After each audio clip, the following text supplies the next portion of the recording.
Graça e paz, irmãos. Convido vocês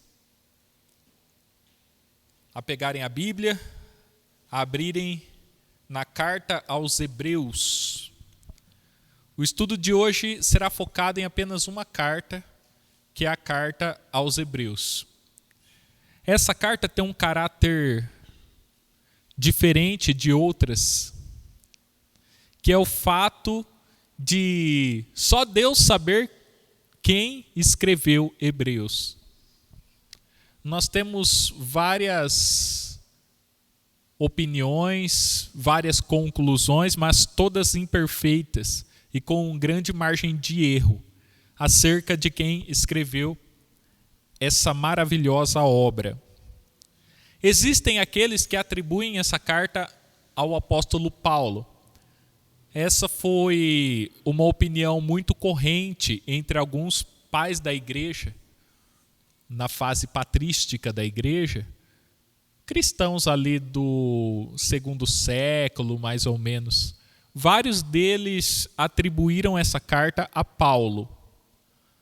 No entanto, ela difere em grande parte do estilo literário de Paulo. É uma carta que, pelo estilo dela, pela característica filosófica e poética, é muitas vezes atribuída a outros autores. Por exemplo, um grande homem da época da igreja de Atos foi Apolo. Apolo era um homem muito eloquente, um homem muito bem formado, e o estilo da carta, as ideias filosóficas que ela traz, combinam muito com o estilo de Apolo. Então ele pode ter sido um dos autores dessa carta. Além dele, Barnabé, que foi companheiro de viagem de Paulo, também é levantado por alguns como possível autor da carta. Outros chegam a sugerir que Priscila, esposa de Áquila, tenha escrito a carta. E talvez por isso o nome do autor não aparece, por conta do preconceito contra mulheres que existia. E essa hipótese é levantada. Talvez tenham omitido o nome da autora por conta da aceitação da carta. Então, as teorias são várias e não convém aqui a gente se prender a essas teorias. Não é o nosso foco, não é nosso interesse discutir o autor da carta. Pode ter sido Paulo, pode ter sido Apolo, pode ter sido Barnabé, pode ter sido Lucas, Priscila, seu esposo, os dois juntos. Há uma frase de um teólogo muito importante, que é a seguinte: só Deus sabe quem escreveu Hebreus. Só Deus sabe. Então vamos nos contentar com a riqueza teológica que essa carta nos traz. Essa carta foi escrita a judeus cristãos, a homens que estavam tendendo a voltar às sombras. Vamos ler o que está escrito em Hebreus capítulo 10, versículo 1. A lei dos judeus não é um modelo completo e fiel das coisas verdadeiras. É apenas uma sombra das coisas boas que virão.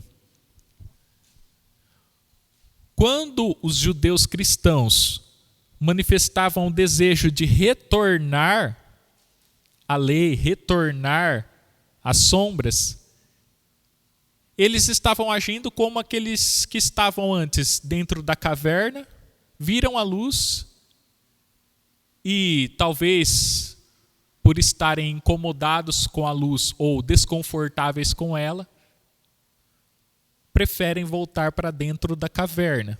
Porque a caverna pode parecer mais confortável. Muitos aqui estavam provavelmente com medo de perseguição, que estava crescendo. Então, talvez retornar às sombras traria um pouquinho mais de conforto, de ocultação, a gente não ficaria tão à vista assim. Eu recebi um vídeo nos últimos dias da diretora lá da escola. Este vídeo que ela me enviou tinha um rapaz muito famoso que dizia assim, que é melhor ser ignorante do que inteligente. O ignorante é mais feliz, enquanto o inteligente é infeliz e sofre. E ela disse no comentário assim, nossa, esse cara que disse isso é um gênio. Eu pensei comigo, meu Deus, o que eu respondo? Eu mandei de volta assim, realmente, conhecer demais traz infelicidade. Por isso, o único conhecimento que a gente precisa é Cristo. Os outros, nem tanto. Se nós conhecermos a Cristo, é o suficiente. Ela mandou de volta assim, você é mais gênio que o cara do vídeo. Eu fiz uma piadinha e encerrei a conversa. Por que eu estou citando isso? Realmente muitas pessoas pensam assim, que é melhor você permanecer na ignorância, melhor não ficar sabendo. A gente vive mais feliz, mais tranquilo. Não saber sobre a política faz com que eu não me preocupe com os assuntos, que eu não tenha medo das previsões. Então eu prefiro não assistir jornal, não prefiro ler. Conhecer demais me faz refletir sobre a vida e isso pode levar a um certo pessimismo às vezes. Porque, de fato, se nós olharmos para a vida como o autor de Eclesiastes fez o exercício, a vida debaixo do sol, sem olhar para o que está acima do sol, que é Deus, a vida realmente tem um caráter pessimista. Por quê? Trabalhamos, morremos, o dinheiro fica para quem nem trabalhou. Nascemos, crescemos, trabalhamos e morremos. Então, se morremos, por que vamos nos esforçar tanto? Se já está mais do que provado que ninguém consegue se perpetuar aqui. Então, para quê? Se nós começarmos a olhar por esse ponto de vista, realmente a vida tem esse caráter pessimista. Então é melhor não pensar nessas coisas e viver de uma forma tola, rindo de qualquer bobagem, bebendo, passeando, jogando futebol de fim de semana, sem pensar demais, só ocupando as horas vagas com mais e mais e mais atividades. Só para não pensar, só para não ficar mais inteligente. Muitos realmente pensam assim. Então, uma fala dessa, de uma pessoa famosa, vai encontrar eco no coração do povo brasileiro, que é, em média, imaturo. Em média, vivendo entre 12 camadas da personalidade, principalmente na camada 4, que é a camada das pessoas que vivem em nome de um prazer cada vez maior e insaciável. Pessoas de camada 4 querem gozar de alegrias cotidianas. O culto tem que ser legal, a música tem que ser bacana, a aula tem que ser divertida. O futebol tem que acontecer, senão meu sábado vai por água abaixo. A maioria do povo brasileiro é assim. Um povo que não gosta realmente de pensar muito e gosta de estímulos baratos, às vezes um pouco caros, mas que não exigem muita reflexão. No entanto, eu discordo dessa ideia. A inteligência, ela dá a dimensão real da vida. E é bom que a gente caia no pessimismo, para que a gente olhe o sentido naquilo onde o sentido está, que é Deus. Porque a vida aqui debaixo do sol realmente é só vaidade, mas olhando para Deus, a gente tem o bem supremo. E a solução para todas as coisas e aquele que dá sentido para todas as coisas. Então é importante você se tornar inteligente. É importante você filosofar. É importante você sair da caverna. Mas ao sair da caverna, se apegar firmemente à luz. Se apegar firmemente a Cristo e durante o seu purgatório terreno, purgatório lá em cima não existe, tá? Mas como figura de linguagem para falar dessa vida aqui, que às vezes a gente fica aqui pagando alguns pecados. Estou usando uma dose de humor agora, tá, gente? Enquanto você está passando por essa vida, você agarra a Cristo, sofre o que você tem que sofrer, aguenta o que tem que ser aguentado, aguenta a perseguição, aguenta as dores, aguenta as chacotas,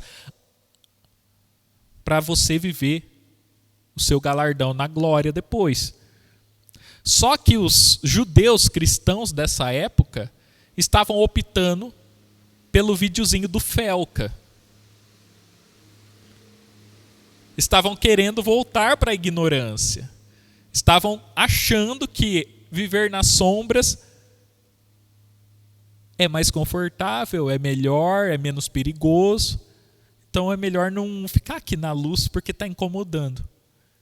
Então, o autor da carta, seja lá qual for o autor, escreveu para essas pessoas, especialmente para enfatizar uma coisa: Jesus é superior. O que resume essa carta é isso: a superioridade de Cristo. Cristo é superior aos anjos, Cristo é superior a Moisés, Cristo é superior a Arão, Cristo é o sumo sacerdote. Enfim, nós não precisamos retornar ao passado. Precisamos só de Cristo. O autor, então, foca nisso. Cristo é superior. Agarre-se a Ele. Não queira retornar à ignorância. Vamos, então, pensar um pouquinho sobre essa superioridade de Cristo. Cristo é o melhor para as nossas vidas. Eu não duvido disso. Você também não, eu tenho certeza. Amém? Cristo é o melhor para todos nós.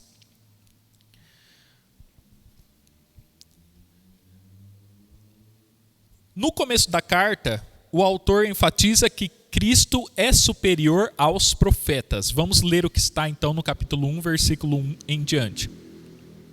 Antigamente, Deus falou muitas vezes, de muitas maneiras, aos nossos antepassados, por meio dos profetas. Mas nestes últimos tempos, Ele nos falou por meio do seu Filho.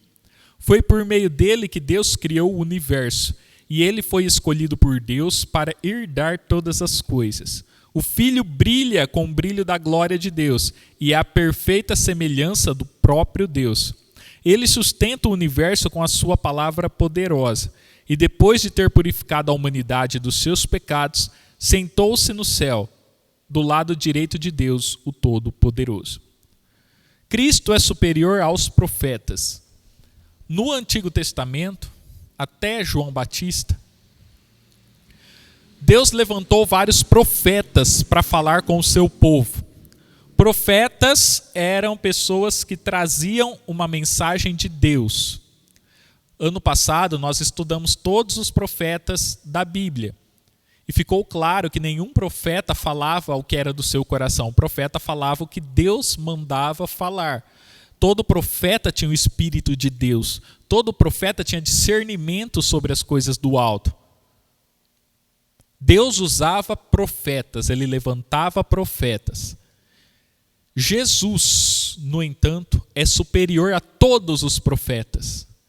Ele é superior a Isaías, a Jeremias, a Malaquias, superior a João Batista. Porque Jesus é o próprio Deus revelado. Deus não colocou a sua palavra apenas na boca de Cristo. Cristo é Deus. Ou seja, quando Cristo fala, é o próprio Deus falando com você. Jesus não está sendo usado por Deus, como os profetas foram.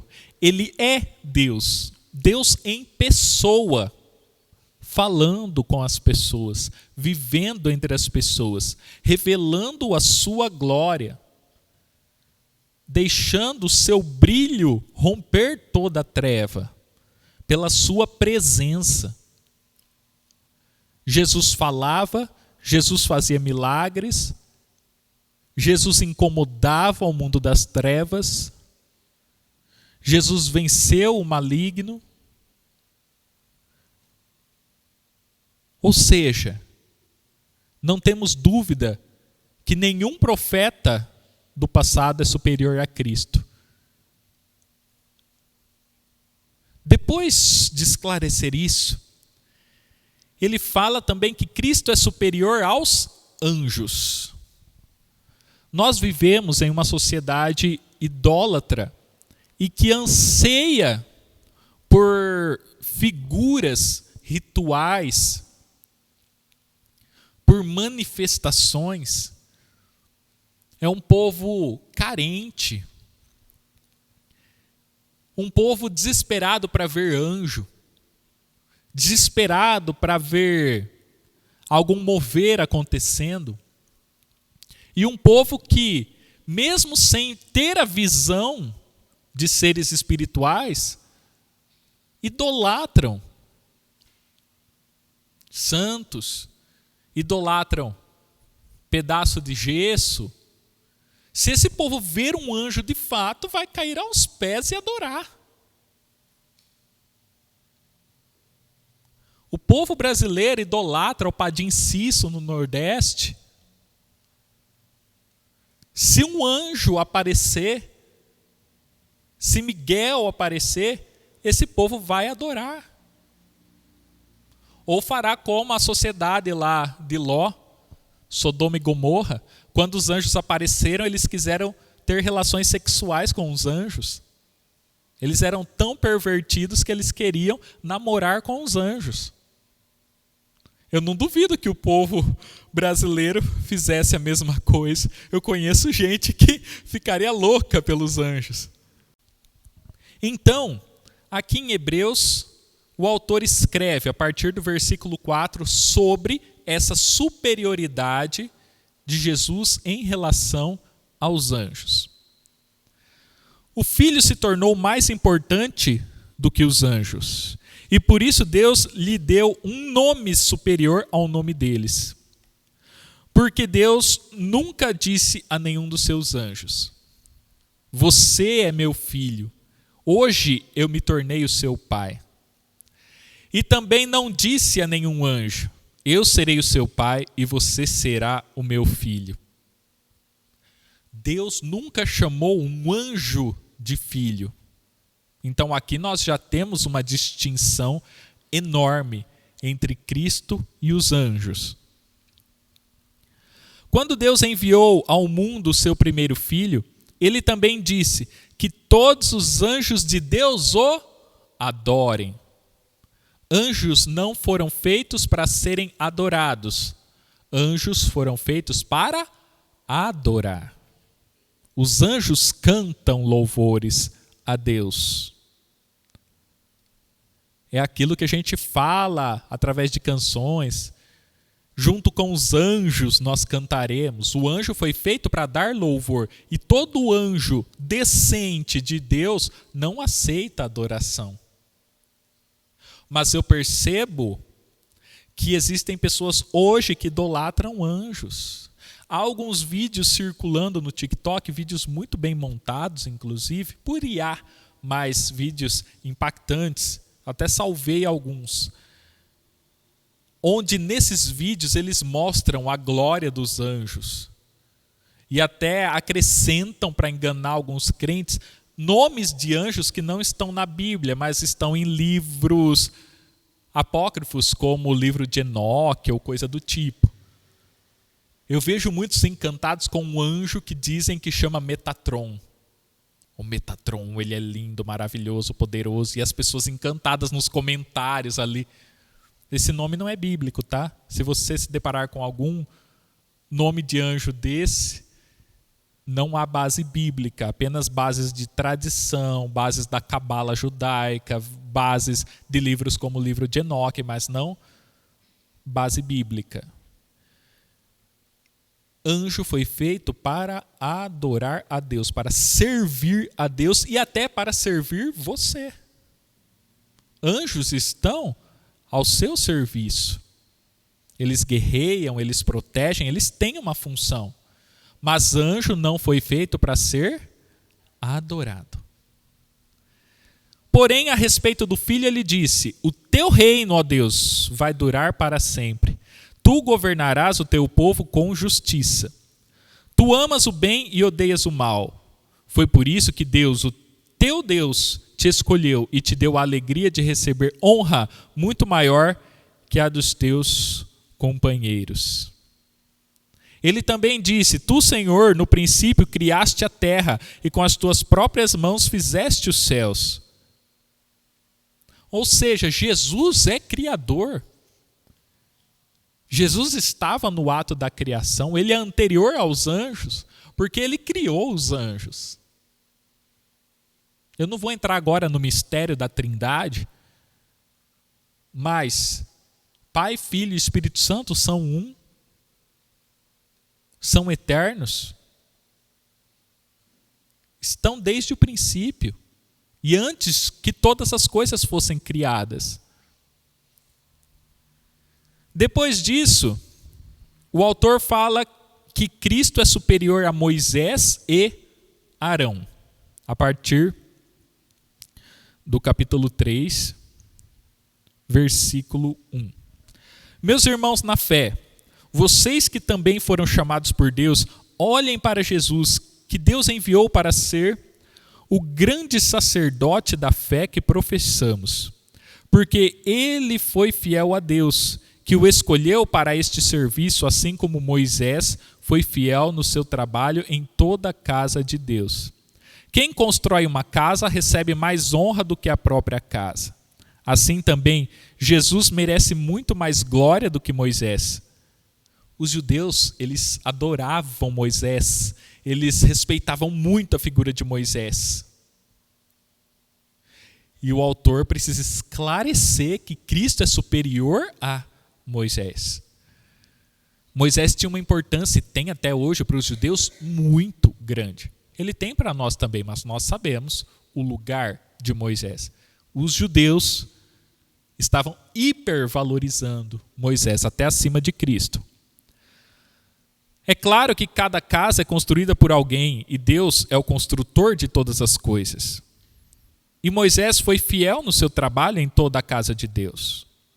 Ele foi um servo dedicado e falou das coisas que Deus ia fazer no futuro. Mas Cristo é fiel como filho responsável pela casa de Deus. E nós seremos sua casa se conservarmos a nossa coragem e a nossa confiança naquilo que esperamos. Ao falar que Cristo é superior a Moisés, ele não está falando só sobre Moisés, pessoa. Ele está falando sobre tudo que Moisés representa, inclusive a lei. Nós já estudamos, quando analisamos Romanos, que Cristo é superior à lei. Ele cumpriu a lei. Aliás, ele deu a lei. Filho, Pai, Espírito Santo são um só.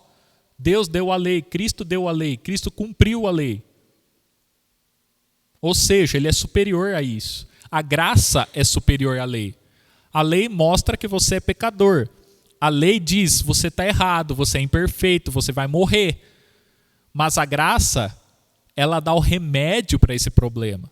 A graça, ela te salva, ela te perdoa. Ela garante a tua solução. O prumo mostra que o muro está desalinhado. Mas é o pedreiro quem arruma o muro, não é o prumo. O exame que o médico faz mostra a tua doença. Mas é o médico quem intervém para curar. Jesus é o médico, enquanto a lei é o exame. Jesus é o pedreiro que constrói, enquanto o prumo só mostra quando o muro está fora da sua regularidade. Jesus é superior a Moisés e a sua lei. Também fala que Jesus é superior a Arão. Arão era da linhagem sacerdotal. E a linhagem sacerdotal de Arão é a linhagem de Levi. O que acontecia quando um sacerdote morria? Ele era substituído por outro. Todo sacerdote da linhagem de Levi, como Arão era, ele tem um começo, um meio e um fim dentro do seu trabalho.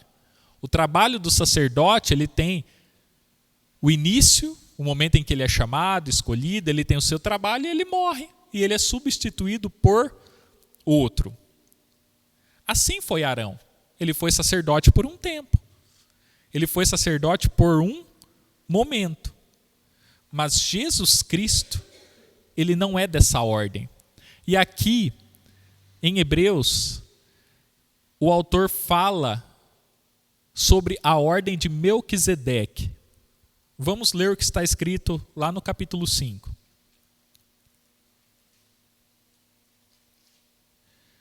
A partir do versículo 6. Em outro lugar das Escrituras Sagradas, ele também disse: você será sacerdote para sempre, na ordem do sacerdócio de Melquisedeque. Durante a sua vida na terra, Jesus fez orações e súplicas, em voz alta e com lágrimas, ao Deus que o podia salvar da morte. E as suas orações foram atendidas porque ele era dedicado a Deus. Embora fosse o Filho de Deus, ele aprendeu por meio dos seus sofrimentos a ser obediente. E depois de aperfeiçoado, tornou-se a fonte da salvação eterna para todos os que lhe obedecem. E Deus o nomeou o grande sacerdote na ordem do sacerdócio de Melquisedeque. Quem que é esse cara? Talvez algumas pessoas aqui estão se perguntando, quem é o Melquisedeque? Em Gênesis, após Abraão, o grande patriarca Abraão, vencer uma batalha contra alguns reis, eis que surge um homem do nada, chamado Melquisedeque, rei de Salém. Melquisedeque traz pão e vinho até Abraão. E Abraão reconhece a autoridade espiritual em Melquisedeque e lhe dá o dízimo, 10% das posses. Melquisedeque não tem genealogia, ele simplesmente aparece. Ele não tem começo, meio e fim. Ninguém sabe de onde ele veio, quando ele nasceu. Ninguém sabe para onde ele foi e não há relato da sua morte. Algumas pessoas dizem que pode ter sido uma aparição de Jesus.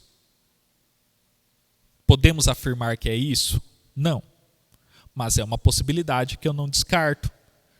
Ali, inclusive, ele entrega pão e vinho, simbolizando até a ceia. Por isso, Jesus é chamado aqui de sacerdote da ordem de Melquisedeque. Porque Jesus não tem começo, meio e fim. Ele é eterno. Diferente de Arão. No caso de Arão, o sacerdócio dele começou, durou e terminou.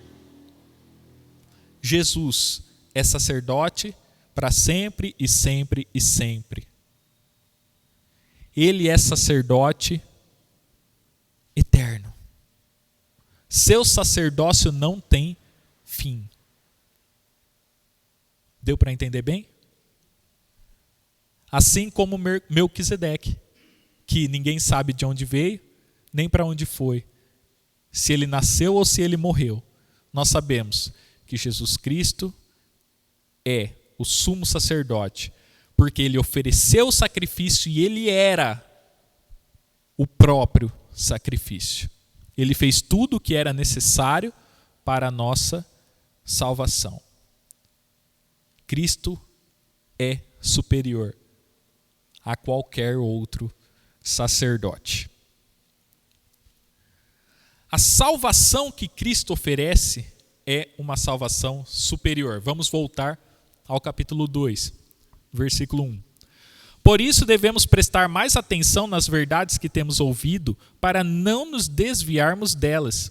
Ficou provado que a mensagem que foi dada pelos anjos é verdadeira, e aqueles que não a seguiram, nem lhe obedeceram, receberam o castigo que mereciam. Portanto, como é que nós escaparemos de desprezarmos tão grande salvação? Primeiro, o próprio Senhor Jesus anunciou esta salvação, e depois aqueles que a ouviram nos provaram que ela é verdadeira. Ao mesmo tempo, Deus juntou o seu testemunho ao deles, fazendo sinais de poder, maravilhas e muitos tipos de milagre, e distribuiu também os dons do Espírito Santo de acordo com sua vontade. A salvação de Jesus é superior. O sacerdócio dele é superior. Ele é o supremo mediador. Ele é o nosso descanso. Vamos ler o que está escrito lá no capítulo 3, versículo 7. Por isso, como diz o Espírito Santo, se hoje vocês ouvirem a voz de Deus, não sejam teimosos como foram os seus antepassados, quando se revoltaram contra ele, no dia em que eles o puseram à prova no deserto. E Deus disse: ali os antepassados de vocês me desafiaram e me puseram à prova, embora eles tivessem visto o que eu fiz durante 40 anos. Por isso, fiquei irritado com aquela gente e disse: eles são gente de coração perverso e não querem obedecer os meus mandamentos. Eu fiquei irado e fiz este juramento: eles nunca entrarão na terra prometida para descansarem comigo. Meus irmãos, cuidado para que nenhum de vocês tenha um coração tão mau e incrédulo que o leve a se afastar do Deus vivo. Ao contrário, animem uns aos outros enquanto estiverem vivendo neste hoje, de que falam as Escrituras Sagradas. Façam isso a fim de que nenhum de vocês se deixe enganar pelo pecado, nem endureça o seu coração. Porque, se continuamos firmes até o fim na confiança que desde o princípio temos tido em Cristo, então seremos companheiros dele. É isto que as Escrituras dizem: se vocês ouvirem a voz de Deus, não sejam teimosos como seus antepassados foram, quando se revoltaram contra ele. Pela teimosia, os antepassados deixaram de entrar na terra prometida, em Canaã. Nós, se formos teimosos, deixaremos de entrar na terra prometida celestial.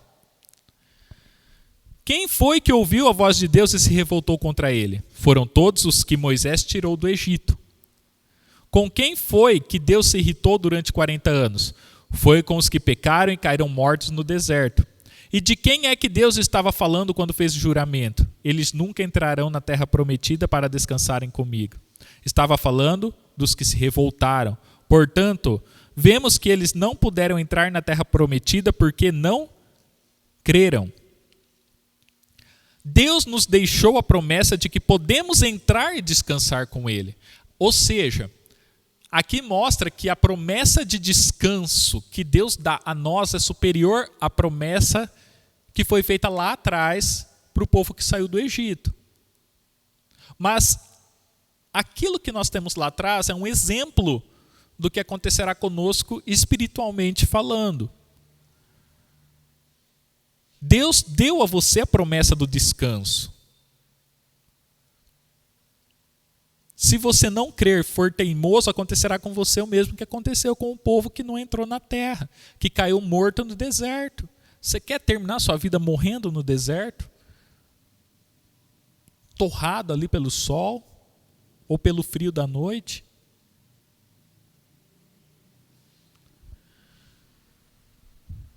Tenhamos muito cuidado para que nenhum de vocês seja impedido de entrar naquele descanso. Porque, assim como eles ouviram, também nós ouvimos a boa notícia do Evangelho. Vocês estão ouvindo. Eu quero ouvir um dia Deus falando assim: vem, filho, vem descansar comigo. A sua terra prometida chegou. Olha que maravilha. Não sejamos teimosos, não sejamos incrédulos, porque se formos, acontecerá conosco pior do que aconteceu com aquele povo do deserto. Porque se o descanso que Cristo oferece é superior, o castigo consequente da desobediência também será superior. Se tudo aquilo que Cristo nos ensina é superior ao passado, se rejeitarmos, o castigo também será superior. Um raciocínio lógico bem simples.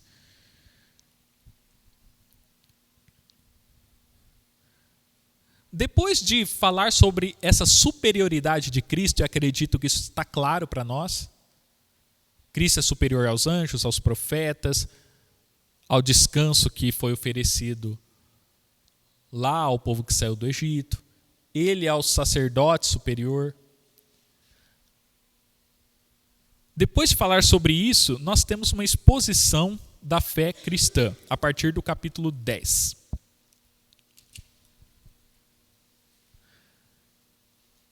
A partir dessa passagem, capítulo 10, versículo 19, nós temos algumas falas sobre firmeza, sobre os perigos da desistência, e uma delas me chama muita atenção, que é a passagem sobre os heróis da fé, que está a partir do capítulo 11. Vamos ler essa passagem então, que eu acho ela muito linda e muito esclarecedora.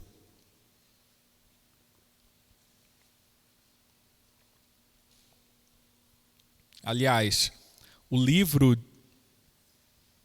que nós estamos estudando, a Carta aos Hebreus, ela é muito bela em termos de requinte, de escrita. É uma linguagem muito elaborada, muito bonita, talvez de todas do Novo Testamento é a carta mais bela, mais bem escrita.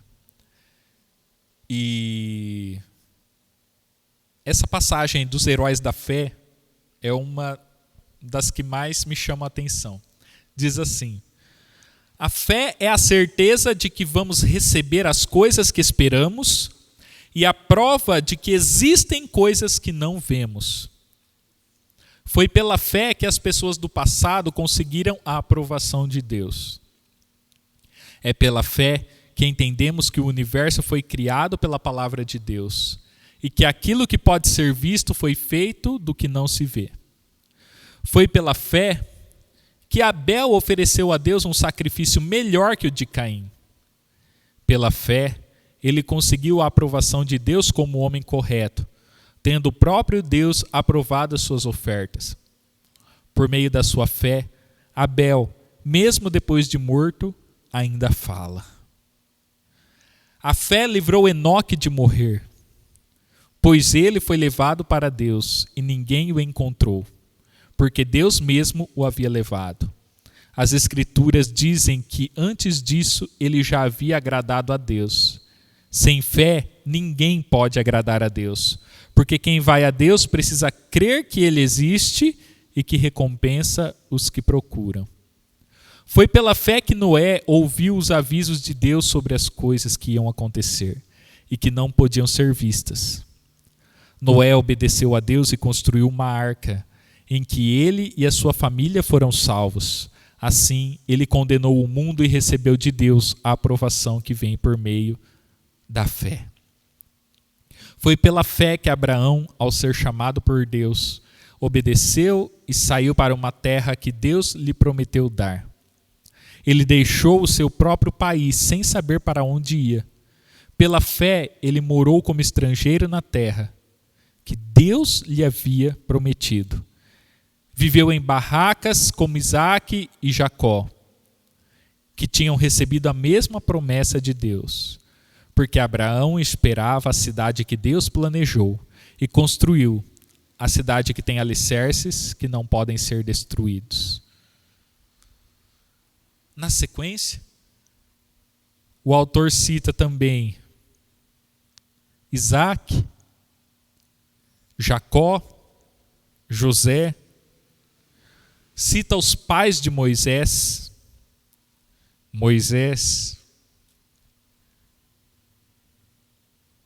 cita também Gideão, Baraque, Sansão, Jefté, Davi, Samuel.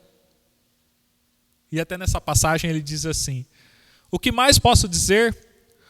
O tempo é pouco para falar de Gideão, de Baraque, de Sansão, de Jefté, de Davi, de Samuel e dos profetas.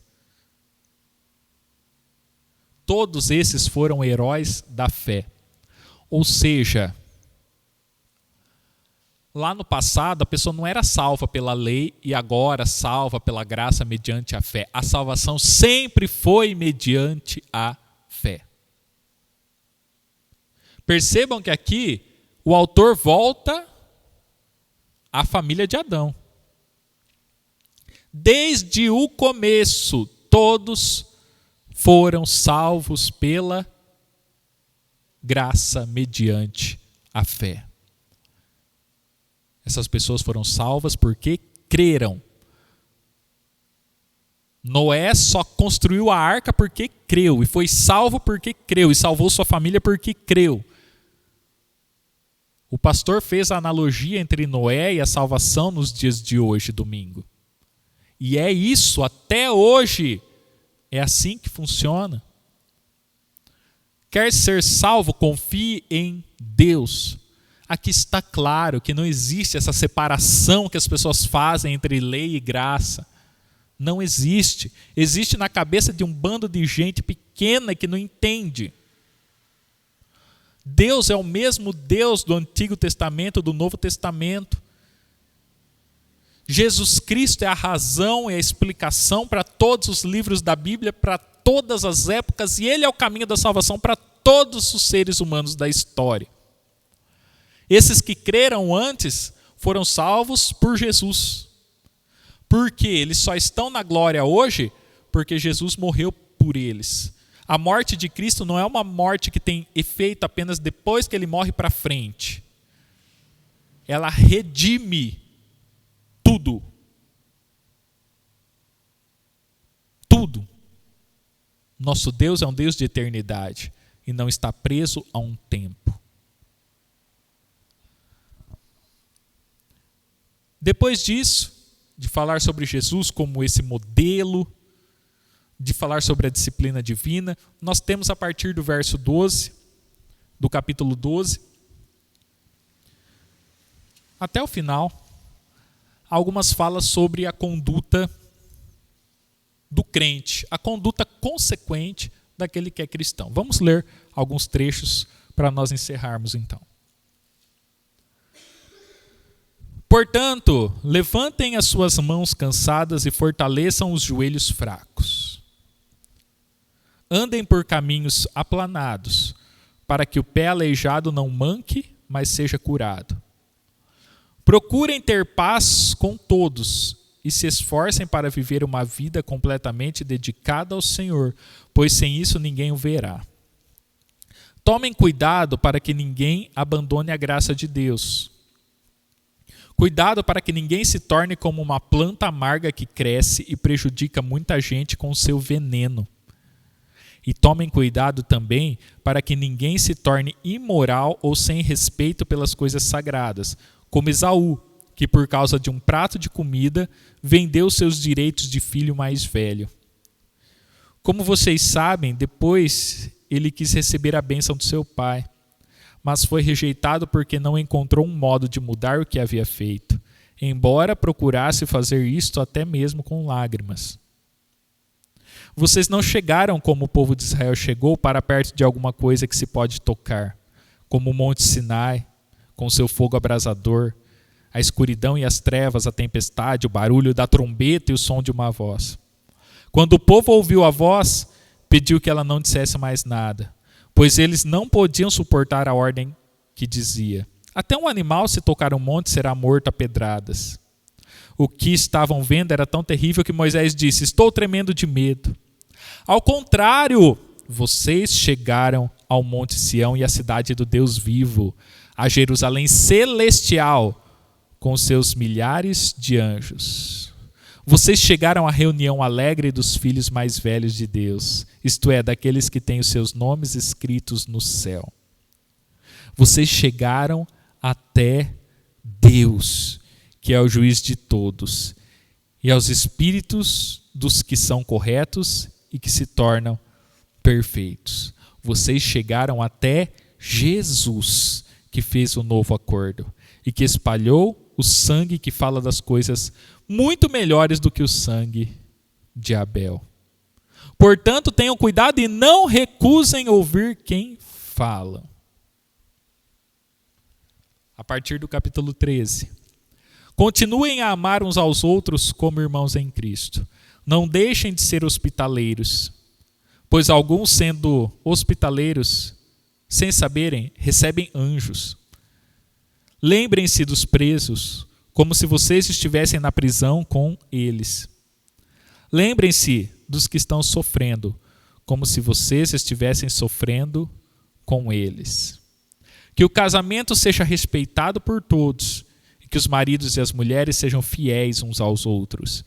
Deus julgará os imorais e os que cometem adultério. Não se deixem dominar pelo amor ao dinheiro e fiquem satisfeitos com o que têm. Pois Deus disse: eu nunca os deixarei e jamais os abandonarei. Sejamos corajosos e afirmemos: o Senhor é quem me ajuda e eu não tenho medo. Que mal pode alguém me fazer?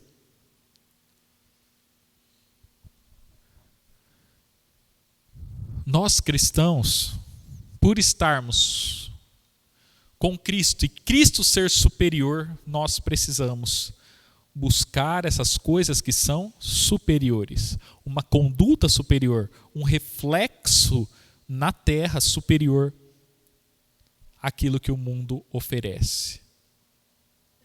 Não podemos ser iguais ao mundo. Não podemos nos moldar segundo os grupos, para sermos aceitos, para nos sentirmos parte da sociedade. Quantos jovenzinhos se deterioram tanto para serem aceitos por tribos urbanas, fazem tatuagens, pintam cabelo, mudam a roupa, aquelas góticas, usam aquelas roupas apertadas, que eu não lembro o nome, sabe aquelas que apertam assim, pintam a cara quase de branco para ficar bem pálida, cultuam a morte. Aqueles emos deixam aquele cabelão caído na cara, assim. Aquela vida depressiva, acanhada, fechada, de um subsolo, um submundo, uma coisa modorrenta, assim, vai se definhando, porque querem ser aceitos, incluídos. Nós não podemos entrar por essa onda, inclusive não podemos deixar que isso invada a igreja. Porque nós estamos vivendo uma experiência superior. Quantas pessoas estão se apegando a rituais em igreja que são sombras? Porque tem medo da liberdade que Cristo oferece. E porque os rituais muitas vezes são as sombras que escondem certas feiuras, certas práticas. Então, roupas, ritos, ou práticas mundanas que infiltram nas igrejas, tudo isso faz o ambiente ficar meio nebuloso. E no meio dessas nuvens, a pessoa se esconde e se sente mais tranquila, se sente mais aceita, se sente menos feia, se sente mais camuflada. Então tomemos cuidado com esses moldes aos quais muitas vezes somos tentados a nos submeter, para que sejamos aceitos ou fiquemos em uma situação confortável. Seja diferente onde você pisar. Não seja a pessoa do rolo, do barraco. Não seja a pessoa das piadas idiotas. Não seja o beberrão.